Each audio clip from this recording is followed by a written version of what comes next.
शहर की गलियों में अब सिर्फ भीड़ नहीं घूमती, मौत भी घूम रही है सांडों के रूप में। हर गली, हर चौराहा, हर मोहल्ला अब इन बेकाबू आवारा सांडों के आतंक से सहमा हुआ है। लेकिन सबसे बड़ा सवाल यह है कि क्या एक इंसान की जान जाना भी प्रशासन को नहीं जगा सकता। 25 जून की दोपहर जब तलैया मोहल्ले के रहने वाले अनवर खान अपने घर के पास टहल रहे थे, तभी अचानक एक आवारा सांड ने उन पर हमला किया। सांड ने उन्हें उठाकर ज़मीन पर पटक दिया। सिर पर गहरी चोट लगी और वो वहीं लहूलुहान होकर गिर पड़े। परिजन उन्हें फ़ौरन ज़िला अस्पताल लेकर पहुंचे, लेकिन 3 दिन तक ज़िंदगी और मौत से लड़ने के बाद 28 जून की सुबह अनवर खान ने दम तोड़ दिया। मोहल्ले वालों की आवाज़ में गम के साथ अब गुस्सा भी है। लोगों ने बताया कि वही सांड कॉलोनी में पिछले कई हफ्तों से आतंक मचाए हुए था। नगरपालिका को कई बार आवेदन दिए, शिकायतें की, लेकिन ना कोई कार्रवाई हुई, ना कोई जवाब। अब जब एक बेकसूर बुजुर्ग की जान चली गई, तब भी किसी अधिकारी ने मौके पर आकर हालात तक नहीं देखे। अगर समय रहते उस सांड को पकड़ा गया होता, अगर नगरपालिका ने जिम्मेदारी निभाई होती, तो आज अनवर जिंदा होते। उनके बच्चों की आंखें पथरा नहीं जाती, घर में मातम नहीं होता। तलैया मोहल्ला ही नहीं, पूरा शहर अब डर के साए में जी रहा है। हर दिन ये सांड बीच बाजार में दौड़ लगाते दिखते हैं। घटना ये घटी है 25 तारीख की शाम को 6 बजे।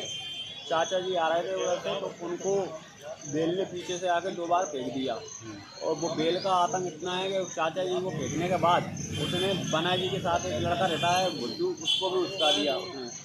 और अभी कल परसों फिर उसका मतलब बेल तो वो 2-3 मार ही रहा है। मोहल्ले वाले भी इसकी गवाही दे सकते हैं कि बेल का आतंक बहुत बड़ा बुरा है, लेकिन वो बेल को कोई छोड़ने वाला नहीं है, कोई ले जाने वाला नहीं है। कौन सी कॉलोनी में आतंक है इस बेल का? ये अपने ये अम्बे माँ मंदिर और मस्जिद लगी हुई है, मक्की मस्जिद, दोनों की बीच में गली गई है। उसी गली में उस बेल का बहुत आतंक। कौन सा मोहल्ला है? ज़्यादा चौराया, मक्की मस्जिद गली, तलैया मोहल्ला। अच्छा, तो इनकी मौत कैसे हो गई आपके चाचा जी की? बेल के फेंकने से हुई है। मतलब इन्हें घायल कर दिया था? अरे बहुत जोर से उसका बहुत ऊपर गए थे बेचारे लोग, उन्होंने उठाया मोहल्ले वालों ने। क्या नाम था उनका? नाम था अनवर खान। उम्र क्या थी इनकी? उम्र थी 70 साल। कब घायल किया था ये? घायल गया 25 तारीख की शाम को 6 बजे। इनकी उपचार के दौरान मौत हो गई है? उपचार के दौरान वो बॉडी डैमेज हो गई थी फेंकने से, तो पूरी बॉडी काम नहीं कर रही थी उनकी, ना उनके हाथ उठ रहे थे, ना टांग उठ रही थी, उनका धड़ उठ ही नहीं रहा था। कहाँ पे चोट आई थी इन्हें? चोट उनके माथे में आई थी, इधर 2 टाँके आए थे माथे में, वो पूरी बॉडी काम नहीं कर रही थी, बॉडी ने साथ छोड़ दिया था। ये सांड का आतंक कब से है? सांड का आतंक कम से कम 20 दिन से चल रहा है। वो तो कुछ का ही रहा, कोई ना तो कोई। स्थानीय आप लोगों ने शिकायत नहीं की थी? नगर पालिका आपको कराया था किसी? उसकी शिकायत कितनी बार हो गई, लेकिन कोई नहीं ले जा रहा है वो सांड को। अभी भी आतंक है उसका? आतंक अभी भी फेंक रहा, वो डर रहता है कहीं किसी बच्चे को ना फेंक दे कभी, तो बच्चे भी घूमते हैं गली में।